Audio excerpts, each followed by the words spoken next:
Now it's my pleasure to introduce John Hick. John is a faculty emergency physician at Hennepin County Medical Center and medical director for emergency preparedness there. He's also an associate professor of emergency medicine at the University of Minnesota Medical School.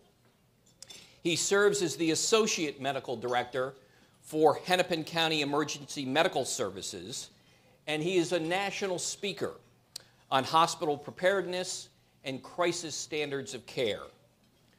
John has been a witness to disaster firsthand.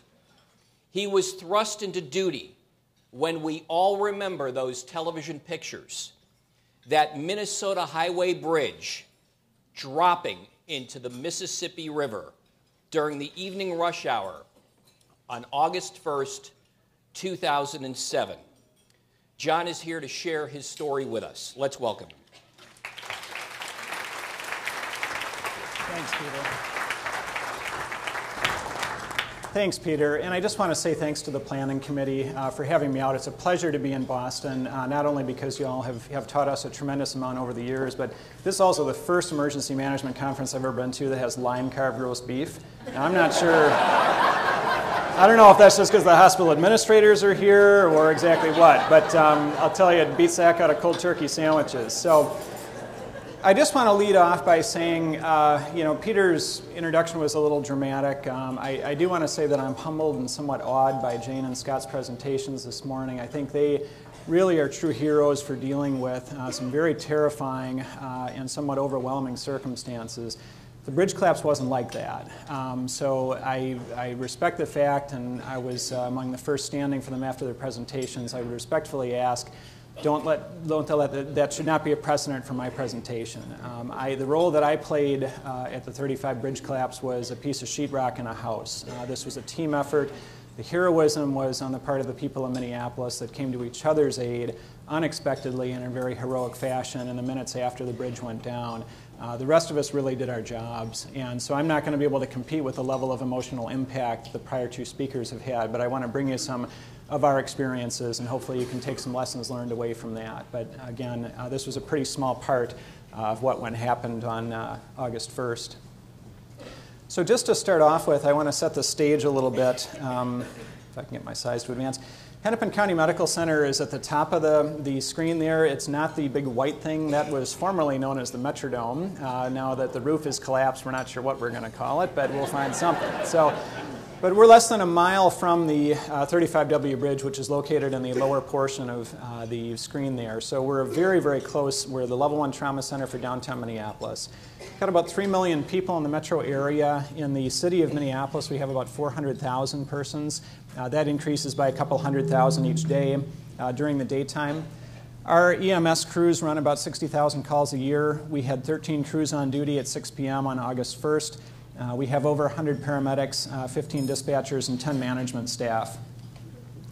Minneapolis Fire, and those of you who are noticing that the population, we just had 5,000 population deaths here between the last slide and this slide, so what an epic disaster that was. And I apologize, that just happens to be the year that we grabbed the population data. But there are 19 stations, all with engine companies. There are 6 ladder companies, and then we have 2 heavy rescue units, and we're also the base for Minnesota Task Force 1, which is the collapse rescue team for the state. They're a pretty busy service, and they see a lot of stuff, but not like we saw on the first. 35W Bridge was built in 1967, which coincidentally is the year that I was born. It was rated in 2005 as structurally deficient but not in immediate need of replacement, which also coincidentally was my wife's evaluation of me in 2006. The bridge carried 141,000 cars a day. The underspan of the bridge is 64 feet off of the river surface. The bridge deck is actually 116 feet up, so it was quite a ways down to the river there. It's right below a lock and dam, and the depth there is about 7 feet on average, although the shipping channel is actually deeper than that, and there's some shallower areas. This gives you an idea that very large, unsupported central span, 482 feet there, is located right below a lock and dam. That allows barge traffic on the river, but It also meant that if there was going to be failure, and there was, of one of the main gusset plates, which despite engineers' original specifications was actually assembled at half the width, half the thickness that it should have been, which led eventually, after years of rusting and then with the construction crews working on the bridge at the time of the collapse, led to metal fatigue and then failure. Once any part of that arch went, the whole bridge was going to come down.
I think that gives you a little sense of the initial chaos that we had trying to figure out what we were dealing with, where we were dealing with it, and what was going on. This wound up being about 1.25 miles of incident site that we were working with some very difficult access. So you heard the Deputy Chief Christensen there calling for all available Minneapolis fire resources. They didn't go through the normal 3 and 4 alarm progression that we normally do. A little bit unusual decision, but it actually worked pretty well because, you know, when fire comes in an alarm sequence, they have designated roles. In this case, they basically just came to the closest area they could access, and we began to, you know, set up operations from there. So in the end, it worked well. All those stations are backfilled by our suburban mutual aid agencies by prior agreement, in case anybody's wondering what was happening in the rest of the city at the time. So some challenges we had right away were just understanding the scene, trying to maintain a span of control with that many rigs and the amount of debris that we had, trying to figure out where injured people were, where we could get them out. Sustaining our essential communications. Fortunately, our radio system worked actually fairly well, though we probably could have subdivided to another tactical channel. Setting priorities for triage and transportation. Managing the mutual aid response. We did have some responders that were not requested, a lot less than fire. Fire ran into a situation where they had a lot of suburban departments that were bringing boats and other things that really weren't needed. Fortunately, a lot of those wound up on a dead-end river road, so they all just sort of piled up down there, and we kept them effectively out of the response. Coordinating and tracking patient movement was very difficult. That was, I think, is a challenge in any incident, but when you have multiple staging areas and transport areas, it becomes even more difficult. And then contending with self-assigned personnel and just the volunteers that we had, the general public was really helpful until about 15 minutes afterwards, and then after that they were more of a nuisance. From the time of collapse until the last patient was transported was 1 hour and 35 minutes, which I think, given the amount of collapse and what we had to work with, is a credit to our EMS crews. The last official transport associated with the bridge was at 2 hours and 6 minutes, and that was a child who had been taken from the school bus, you'll see in a few minutes, to the Red Cross Center. They were being essentially just held there until parents came to pick them up, and a parent wanted the child evaluated medically. Wasn't anything wrong with them, but we said sure. That was the last official transport. But 50 people by EMS, 8 to 13 casualties by other vehicles, over 100 patients treated in 24 hours. And fortunately, and I don't want to say only, because the lives that were lost were of tremendous value to the community, but when I first came on scene, I really thought we were dealing with 50 plus dead. We had no serious injuries to first responders, which I think, given the on-scene hazards, is somewhat of a small miracle. And we used 29 rigs in the first 4 hours. So the X on the top of the screen is 500 2nd Street Southeast. You heard the initial caller not being able to give really any good location information to the dispatcher, and so the triangulation of her cell phone by the cell towers, the dispatcher assigned this address as 500 2nd Street Southeast. There's no bridge there. That's a retail complex. So we were initially thinking maybe it was a skyway or something like that went down, but that actually is the official address of the 35W bridge collapse. So we had our EMS branch command, Tom Ward, who you heard on the radio, and 2 crews up on one of the streets up above the river bottom. They were able to see across, but really couldn't perceive what was going on the river bottom. 485, you heard their radio traffic describing all of the bridge collapse across the river. They went down to the river bottom and set up a triage and treatment point. We're joined pretty quickly by a couple other crews of ours down there. Another one of our supervisors got on the 10th Avenue Bridge right away and hooked up with Fire Command, so we formed unified command between Fire and EMS right away and got going on that. We also were helped out by a couple other rigs that really weren't part of the response but happened to be in the area, and so we got them on our talk group and assigned them to triage points, and they were very helpful in making transport. So within about 10 minutes, this is what we had on scene. By 40 minutes, we had more resources than we would eventually need. We had 2 staging areas set up. We had a North and South Operations Division. We had our unified command set up on the 10th Avenue Bridge. We had 3 medical directors on scene, all of whom are part of the collapse rescue team. I think part of the reason that all the EMS agencies played so well together is that we have an extremely simple EMS multi-casualty response guideline that was adopted a few years ago by all 24 EMS agencies in the area. That really helped keep people on track, follow their tasks, understand what their role was. Tremendous number of hazards. When you drop this much infrastructure into a river, you're creating a lot of currents that can be really dangerous. There was concrete that continued to fall. There were multiple live electrical lines that were down everywhere. There was a lot of exposed rebar, sharp edges. There was a collapse of part of the bridge on a tanker car that was leaking material. There were just a tremendous number of things that needed to be addressed. You can see that these 2 responders, one of whom was a Minneapolis firefighter and then the Minneapolis police officer, neither of them have PFDs on them. Neither of them have swift water helmets. Minneapolis police respond to all water emergencies in the city of Minneapolis. They don't carry life vests. They do now. All of the responding officers, the first responding officer on the north bank of the river took off his gun belt, found a lady who looked fairly intimidating, set her down by her and said, "Watch this." All the subsequent officers put their gun belts down by the same lady, and not a single item was missing when they all came back. But they were wading into the river to do rescues on the victims initially. Shauna, who was not on duty that day as part of our collapse rescue team, she responded from home and caught on with one of the engine companies and basically was doing car-to-car searches, but she does not have the proper equipment because the engine companies didn't have more than is assigned to their truck.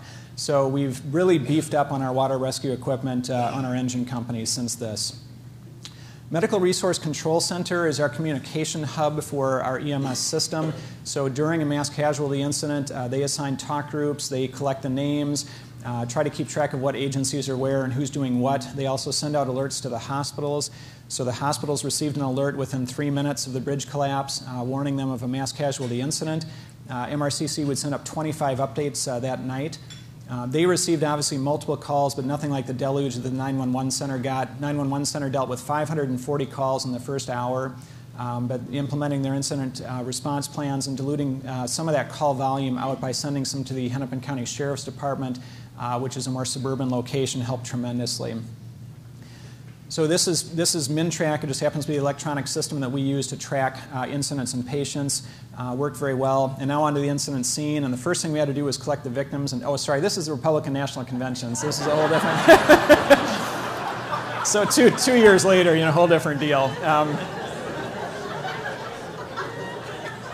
So the first thing we needed to do was try to get a handle on how many victims we had and where they were. And this was actually the scene that I faced when I pulled up on the south side. So interestingly, the person in the white shirt that's helping this woman, who's already got a seat collar on, he's a Red Cross instructor for a first aid class that was taking place at the Red Cross building, which is a block up from the site. So all of those folks came down, and it was actually very helpful because we could point all of the walking wounded to them and say, just go over to them, they'll help you, and we could get our hasty searches done and try to figure out what we were dealing with. We got lucky in a lot of ways. You see that school bus there, and if that school bus had been 4 seconds of transport time farther up on that bridge, it would have been pinched in between two pieces of the bridge that had come together, crushing the cab of that tasty truck in which the driver was instantly killed. There were 24 students on that bus. If they had been 5 seconds behind in travel time, they would have pitched off of the concrete and gone all the way to the river bottom, and a UPS truck that was on the inside lane would have come down right on top of the bus.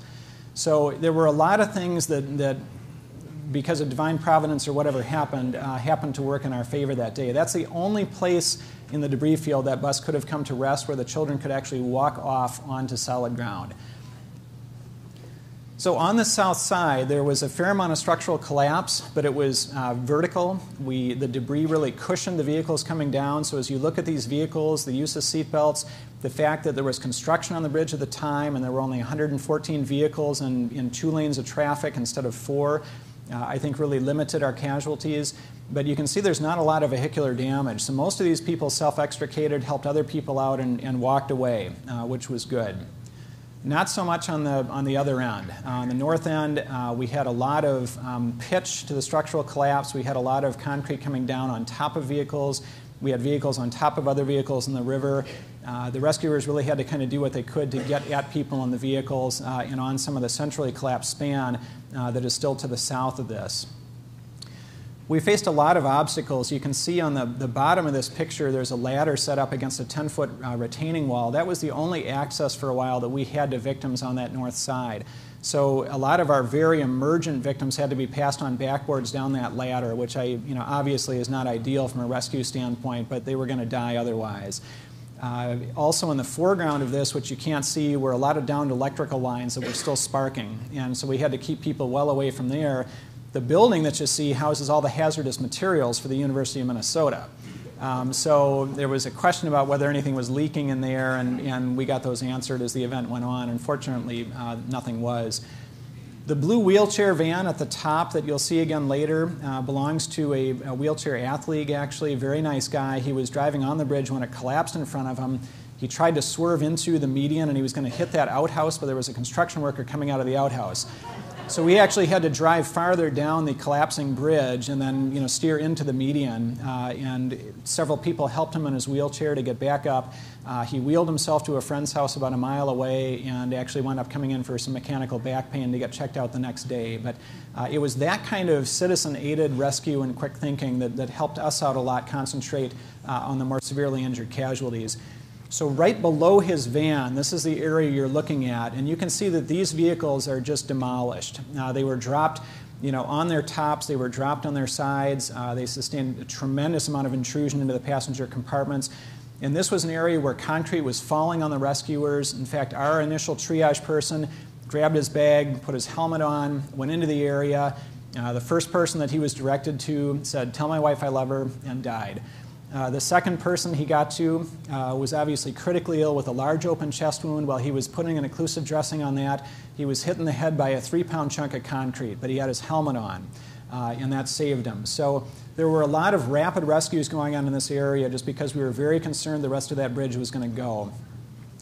And you can see here that we had a lot of volunteer help carrying people out of that area. The plywood they're using is the original plywood molding for the concrete forms of the bridge. So they were grabbing those out and basically carrying people out of that fairly dangerous zone on those pieces of plywood until we could get backboards and get them collared and backboarded. So eventually we got them backboarded, collared, and some got IV fluids, and a few got analgesics, although too few. We'll talk about that.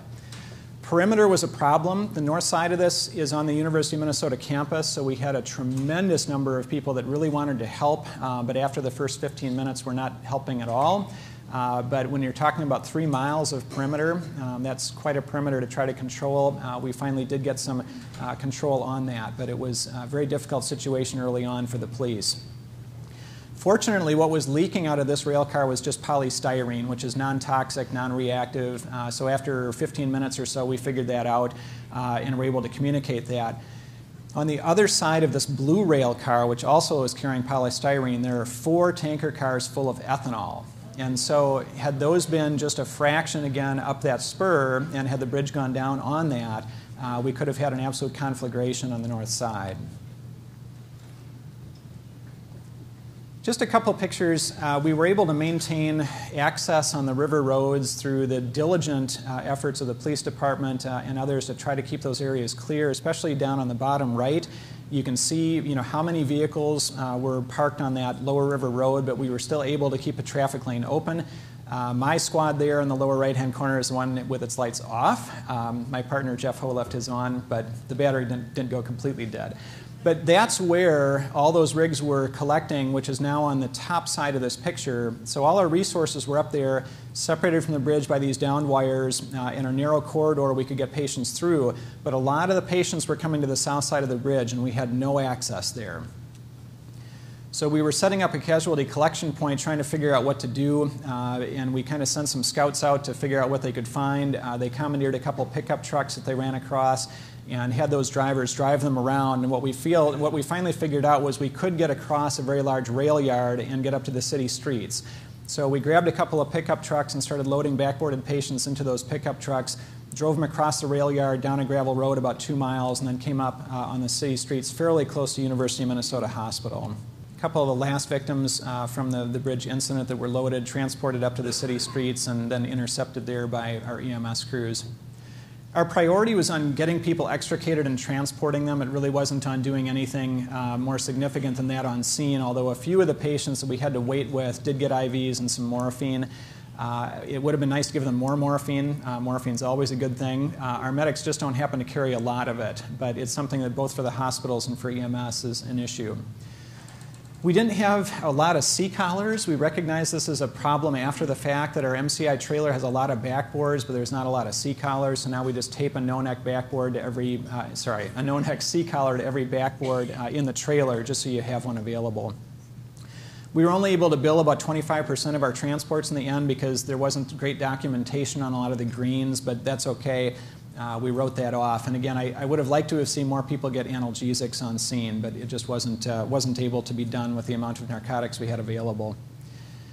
The injuries by location, you can see that our red and yellow and fatalities really occurred for the most part on the center span and the north side, very few on that south side.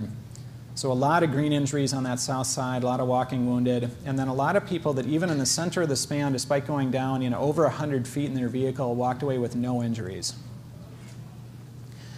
A lot of back and neck injuries, as you can imagine, with that kind of vertical deceleration. We had a lot of spinal column fractures that I'll talk about in a little bit, but every one of these orange circles here is a back or neck injury involving actually a fracture. The hospitals the patients were transported to, Hennepin County Medical Center got 24 patients. One of those patients was severely head injured, very pregnant. Fetal distress was present on ultrasound. Got an immediate C-section, got a ventriculostomy at the same time. Actually, both mom and baby wound up doing great, so we wound up having 25 victims. University of Minnesota received 12 patients by ambulance, and then a couple others that were distributed between North, our other closest level 1 trauma center, and Abbott Northwestern Hospital. Very interestingly and very counter to usual disaster literature is that HCMC, despite being the closest hospital in walking distance, got no walk-in patients. And that's extremely unusual. The only thing I can chalk that up to is that we had rigs on scene within 3 minutes, and we would have been able to pick those folks off and get them to the hospital faster than they could walk. But none of them got into other vehicles, which often happens, or takes the bus, as Scott described. Apparently our bus system is not quite as good in Minneapolis and St. Paul. But over the course of the next day, there would be many other patients presenting to area hospitals, mainly with sort of neck and back mechanical pain. Pretty quickly, darkness fell, a thunderstorm moved through, and we really transitioned fairly rapidly from life safety operations to more comprehensive search and body recovery operations. So within a couple hours, we were really done with the acute phase of the response.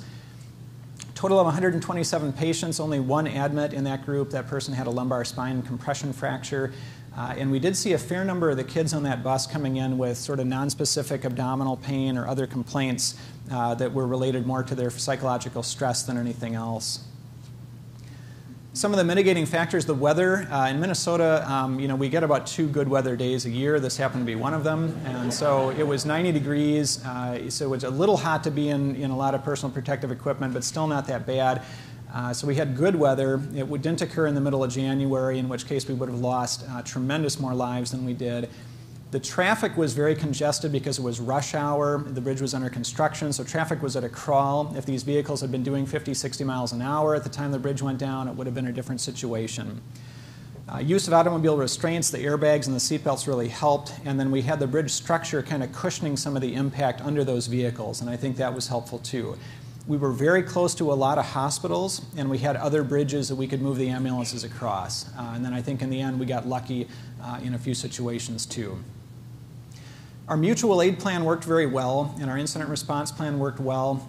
It was really the first test of our collapse rescue team, and they did a very nice job with the subsequent searches. Fortunately, we didn't find anybody that we had missed in the initial searches.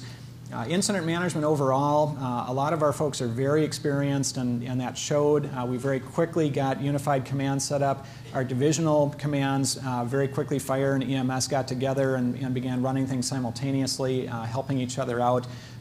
We really benefited from the citizens coming to each other's aid early on. It cut down on our work tremendously and helped identify some of our early triage people.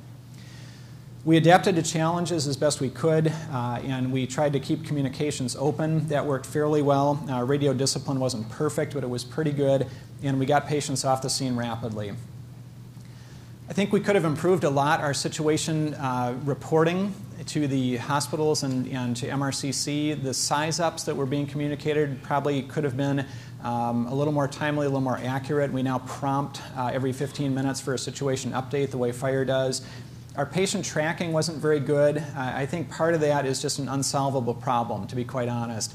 I think part of that we can improve with a new patient tracking system that's been implemented since. Ambulance tracking is a bit of an issue. We could tell where the ambulances were physically, but we had no idea where the crews were. And that was a little bit problematic when trying to figure out when 417 was calling in. We really didn't know where they were in relation to their ambulance.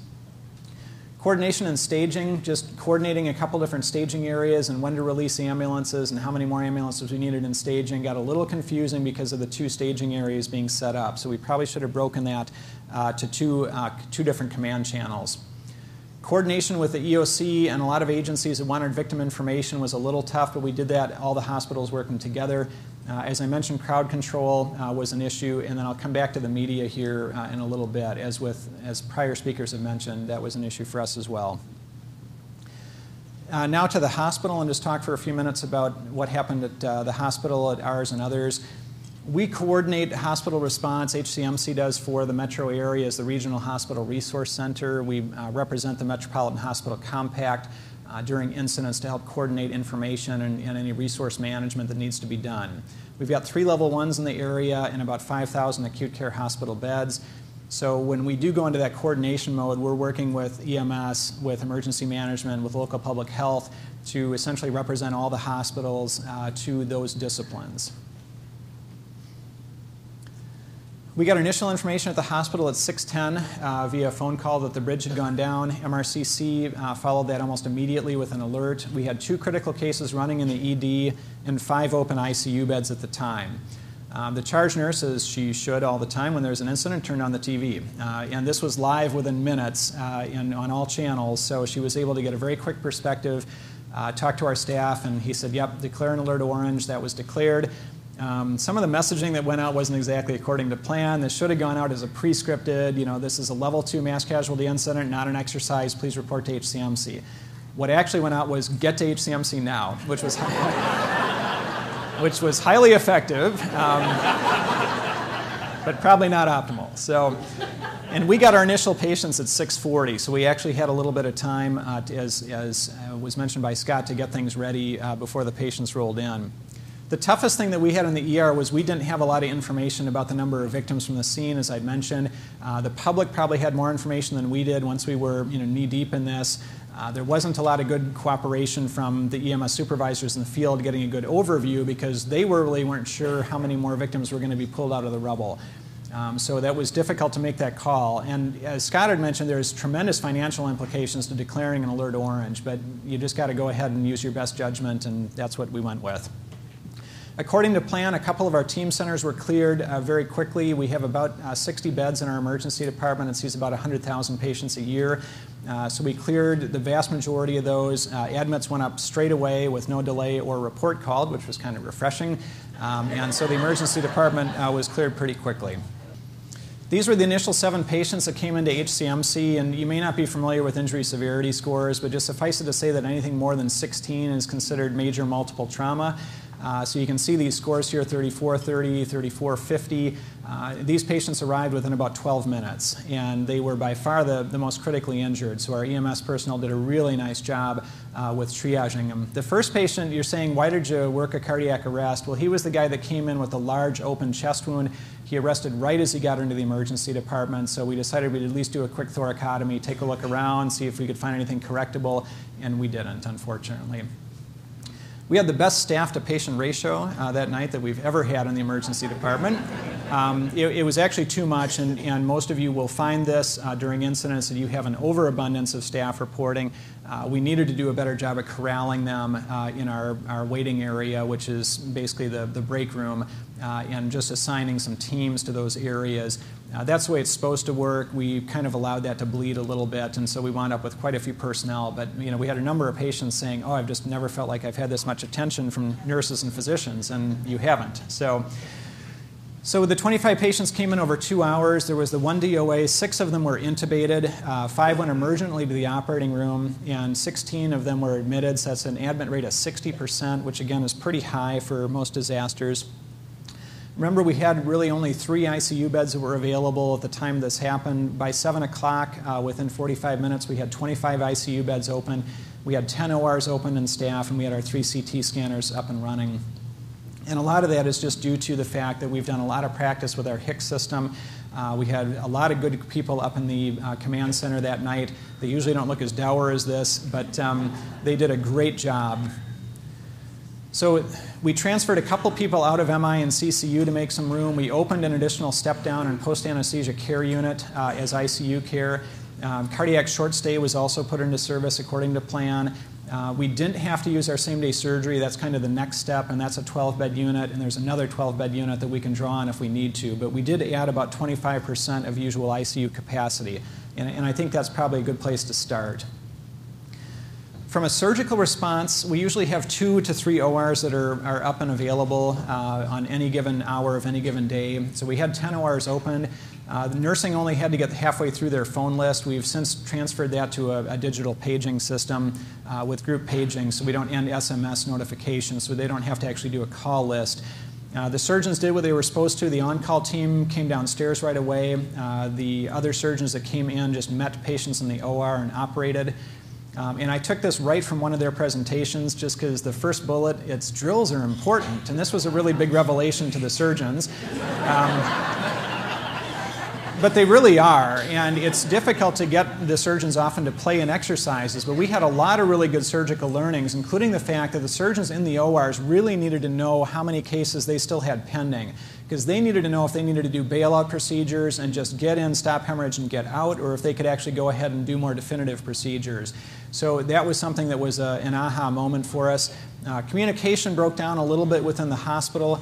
Part of the issue is that we have internal phone lines that will always work, but what our staff didn't understand was that if you just pick up one of those phones, you're going to get an incoming call. You have to depress the lines that are internal lines that are designated by a different prefix and get a dial tone and then dial. And just because that simple piece of education was missed, people assumed the phones weren't working, and so they used runners instead. So there was definitely some learning issues with communications. Surgical supplies were an issue. We had looked at this a couple years before this happened and realized that we needed to have more what we call major procedure trays available to us. And so this was not an issue on this night, but definitely hospitals that have experienced blast and other injuries realize that you need a lot more orthopedic hardware than you usually have in stock. And fortunately that wasn't the case with this incident. And just a shout out to Scott and his colleagues at Montgomery Regional. They sent us this banner, and it just meant so much to our staff to know that somebody else understood what we were going through, even though the trauma we were dealing with wasn't that big in and of itself. The fact that this major highway bridge that all of us use on a daily basis had just collapsed out of the blue was definitely a little bit of a shock and kind of a rent to the community. So that kind of support from other facilities meant a lot.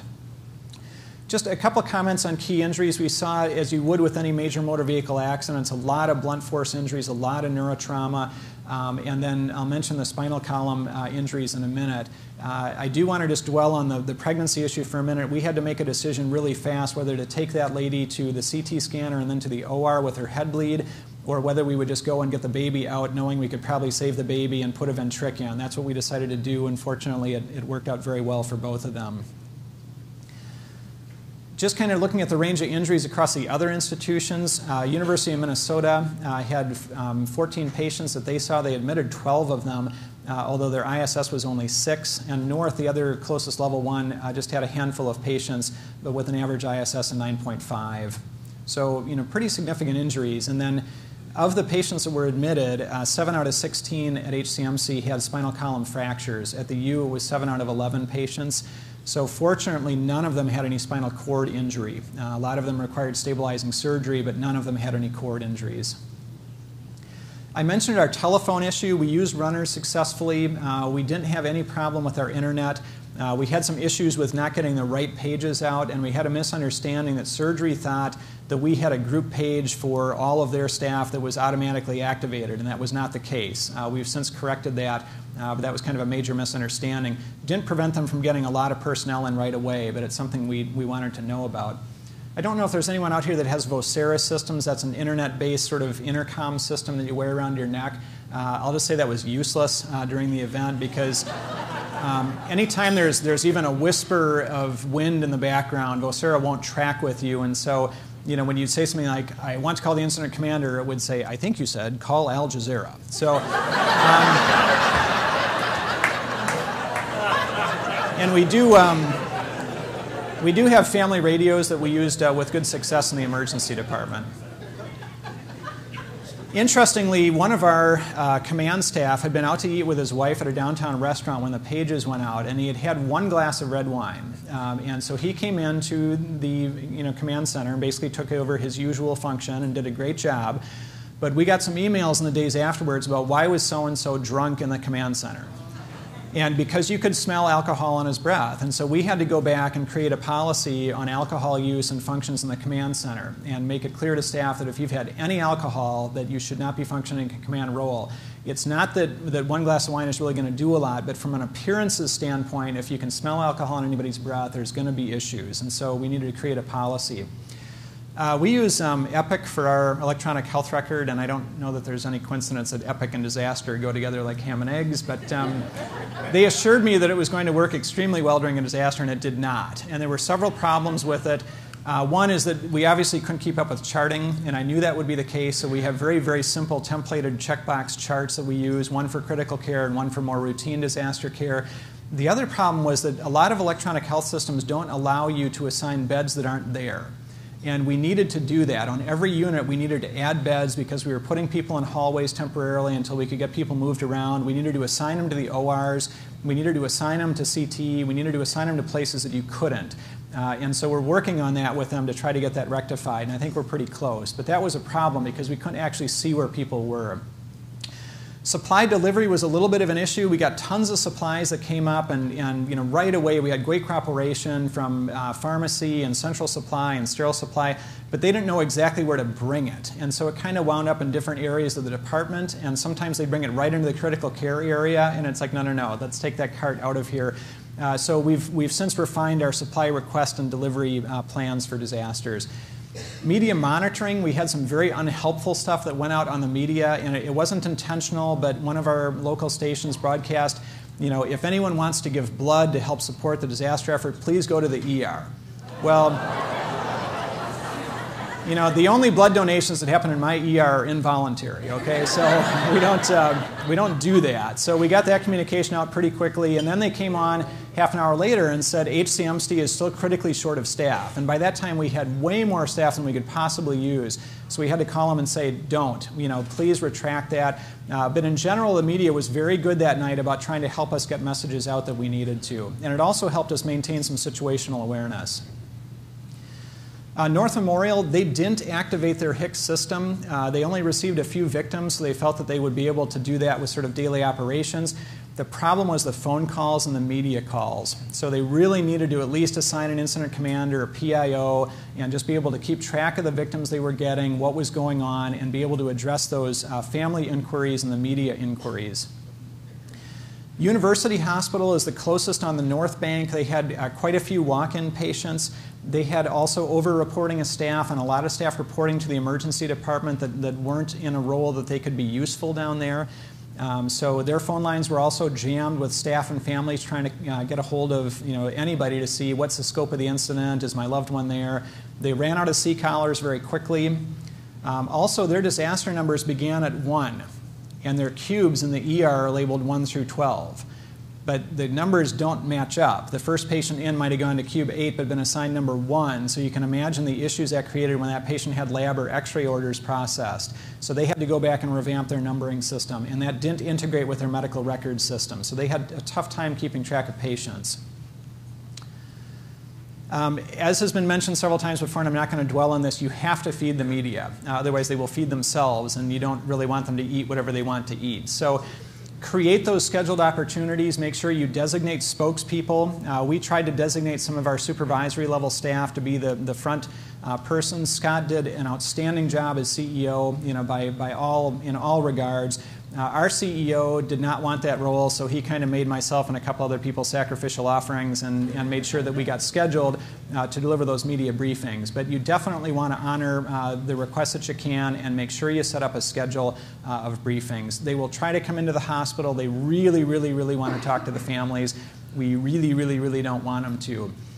We made a little bit of a tactical error. The Today Show very much wanted to interview that first paramedic, our triage medic that I mentioned to you. And we talked with him and said, do you feel up to this? And we rehearsed him, with our PR person, and she felt comfortable. And we put him on, and he just vapor locked. He just couldn't do it. I think it's really difficult to put line personnel out there in the national media in the days, early on after the incident. It's just too overwhelming. You need somebody who's just one step back from that. And I think we underestimated that first night. I think my attitude and the attitude of a lot of others was, okay, this was a big event. It was a mass casualty event. It was not a disaster. We never ran out of capacity. Things went about as best they could. None of us felt like we did all that we could. We wanted to have done more. But we said, okay, let's start analyzing this, and we're done with it. Well, we weren't done with it. The rent in the community fabric when infrastructure of this kind collapses isn't measurable. There was a profound sorrow, there was uncertainty, there was really a sensational loss within the community. And we needed to honor that, and we needed to make sure that our staff had an opportunity to process those feelings. And even our responders that weren't on, we had responders that weren't assigned that day or were on vacation coming into the office crying because they weren't able to help out. Even the folks that weren't there were still affected. And then trying to get a handle on, with very early hot washes and then a much more structured after-action analysis and a corrective action plan, what did we do well, what did we do poorly, and create an action list, get that done, and then re-exercise is just such an important part of these incidents. I hope we've done a good job of that. I know we're still testing some things.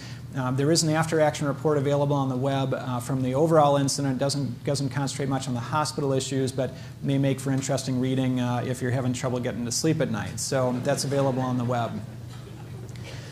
But in the end, I think what we realized was that despite the fact that this was not a disaster, it did really require a community effort. And I can't tell you how proud I am of our community for helping each other out, for helping essentially put this bridge back up again. This was just a chalk drawing on a garage door in South Minneapolis within the week afterward. So 13 months after the bridge went down, the new 35W bridge was reopened by an honor guard from the public safety agencies that were involved in the response. It was an amazing effort to get that bridge up as quickly as they did. But there is still a memorial there that stands in testament to the amount of concrete and the amount of human sacrifice that happened on August 1st, 2007. And with that, I'll be happy to take some questions.